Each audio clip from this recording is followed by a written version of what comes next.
I see you. I feel you. I hear you. All of you.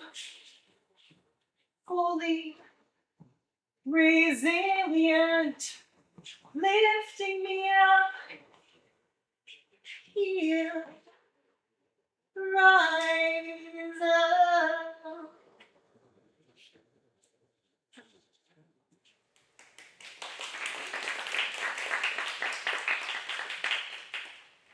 Movement and voice allowed me to resist, to speak, to thrive.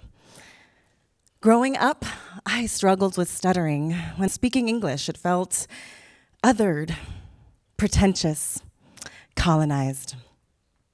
Despite being surrounded by music, theater, and dance, despite being immersed and growing up in a household of performing artists and hearing music and dance all the time, it was pretty much oxygen. I often felt like there was this voice that was trying to come out, and this ball was stuck in my throat. I remember being so reserved and having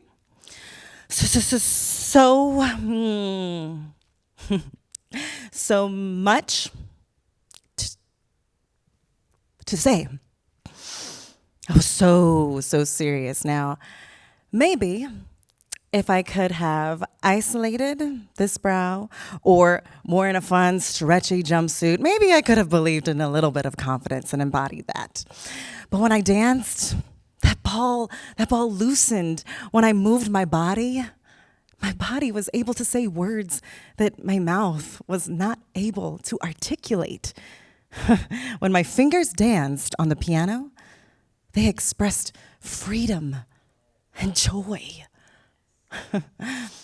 Performing taught my body confidence before my mind could get caught up. Now, society privileges certain ways of speaking and certain ways of moving and being. And guess what? Those that do not fit and match that mold, they're often pushed to the margins. But by moving, by dancing, by singing, I claimed space anyway. Embodiment through dance and voice, it's resistance. That is empowerment. I am a Los Angeles-based creative and performing artist. And I choreograph, I dance my works, I create films, and yes, I create music with my family. Previous colleagues have asked, how do we write your bio? What parts are we supposed to put in there? I'm so confused. Well, having studied theater and dance at the University of the Arts, University of California, Irvine, and choreography as a finalist on a Spanish talent TV show, and having danced in several modern dance companies, fine. I guess I wouldn't blame them. It's a mouthful. But you know what? There is still this constant pressure, especially as a Latina artist, to fit into something understandable. One thing. Only one box. That's all you get. Well, I tried, and it did not go so well. As a gigging flamenco dancer, to internationally touring with a Billboard charting band, to performing lead roles as an actress in theater, musicals, operas, plays, to choreographing and dancing on sitcoms and TV shows and films, to spending every single last penny of my savings on training and classes to continue to hone my craft.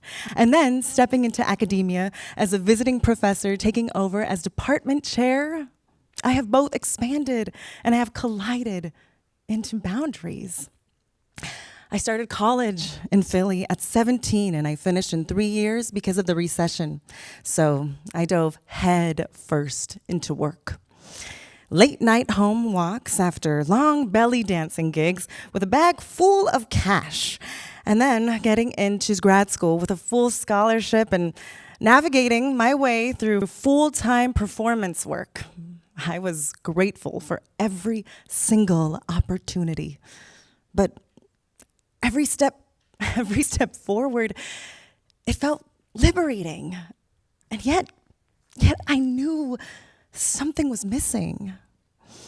That sincere connection to my art and that creative voice that I was fighting so hard to retain. So I started reuniting with my family and my chosen family. And I was creating original productions in between every single contract. I was feeling so whole again. Once silent, now louder than ever. There was this one night that I will never forget. I was performing the lead role in a theater production, and I was backstage in my dressing room, and I forgot all of my lines. Every single one of them. Now, my dressers were trying to calm me, and I said to myself, en el nombre de Jesucristo, por favor, te lo suplico, tengo que memorizar esta parte. Ay, por favor, estoy en mis rodillas, estoy hablando como mi abuela, y hace años que no hablo como mi abuela. I hadn't prayed like that since my grandma was alive.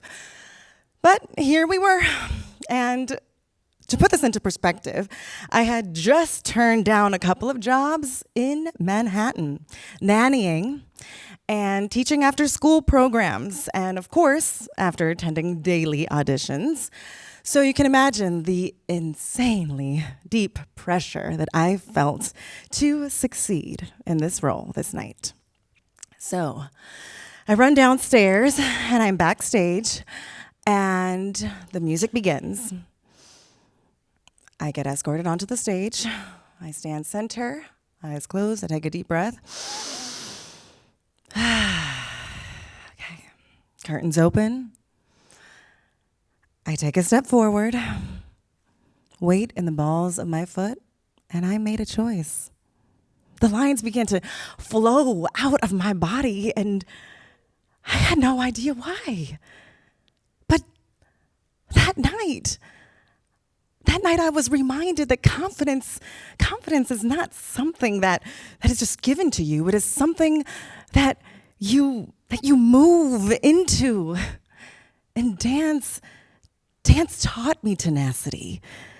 And that tenacity has carried me through very exciting opportunities that I could have never imagined.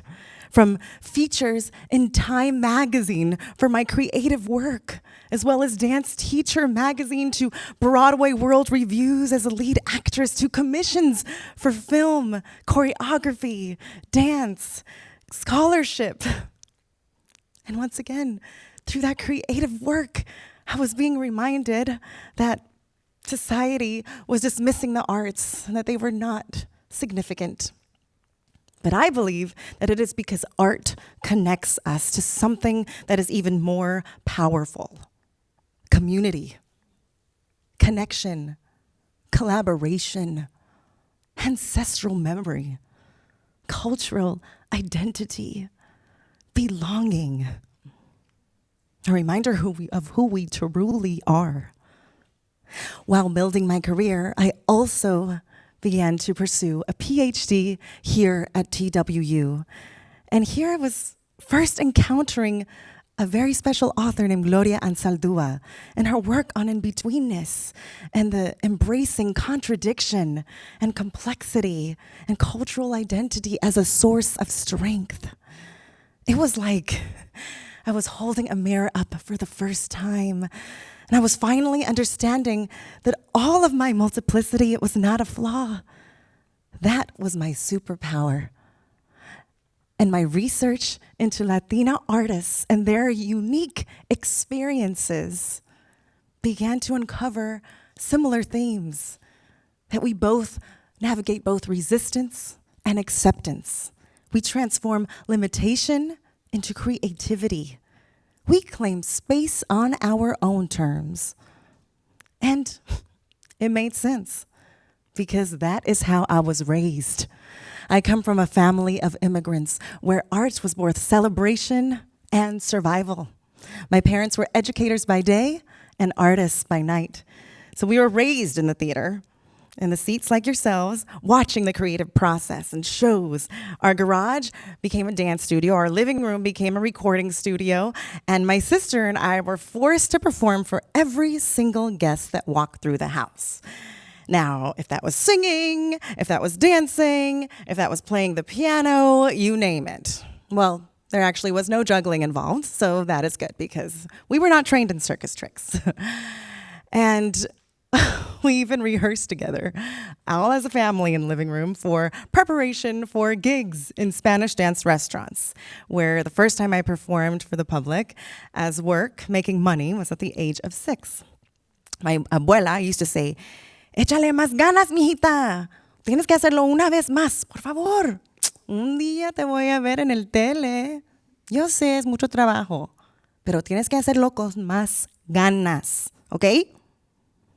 With her attitude like that, as a 4'10" Mexicana woman. Now, when she passed away, it was 2 months into my undergraduate studies in Philadelphia, all the way across the country. I fell to the floor. I felt like I had broken into a million pieces because she instilled in me the work ethic and what real tenacity looked like from her daily example, teaching herself English when I didn't believe in myself to teach her. Now, the arts in our household was not optional. They were life. They were hope. Now, I've been able to move fluidly across disciplines because my upbringing taught me that there is no single way to exist. We were meant to be many things. Our dinner table conversations about art and how these representations can advocate for those who are marginalized, specifically in my community, which was at the border of Tijuana and San Diego. Now, in the midst of my New York City performing career, the more stages I performed on in Radio City and beyond, the more countries I toured through, China, Malaysia, Indonesia, the more Broadway contracts that I was offered. I felt this loneliness that was creeping in with that industry buzz and performances. I felt alone. I was once again longing for a deeper connection, for creating with others, not just for others. It was not the applause or the credits that was fulfilling me. It was building art with my community, my chosen family, writing and creating music with my father, dreaming up dance films with my mother, reconnecting with the community through original productions that were free to the public, that were focused on themes of immigrant empowerment, female agency, and radical community. That filled me. I realized home is not a place. It's an artistic family. It's a shared creation. It's community. Now I find myself writing papers backstage in the dressing room and producing my creative work between publication deadlines. I balance art, advocacy, and academia. I stand tall because I did not fit that mold. I shattered it. I've overcome self-doubt, disordered eating as a dancer, abusive relationships in the industry, and through it all, art has been my survival, my movement, my voice, my power. Now, moral of the story, in moments I felt powerless, I danced. In moments I felt invisible, I sang. In moments I felt small, I created. In moments that I couldn't find the words, I collaborated. I am a creative and performing artist, a lifelong learner, standing my ground, dancing loudly, singing even louder, empowering others to reclaim their power, voice, and body. So What's the point? Each one of us is more than what society limits us to be. Imagine a world that instead of facing anxieties and misunderstandings, we actually reached out to one another and communicated and got off of our phones. Imagine a world where we can create songs and dance together, and we can sing through our differences, our exciting cultural identity that is so complex in our experiences and backgrounds, and embrace one another for our unique selves. You are enough. Yes, you. You can do anything. Anything. And take that power back. Rewrite your narrative. There is only one you. Never forget the power of your body, your voice, and your strength. They see you climbing high. This flower's born to shine.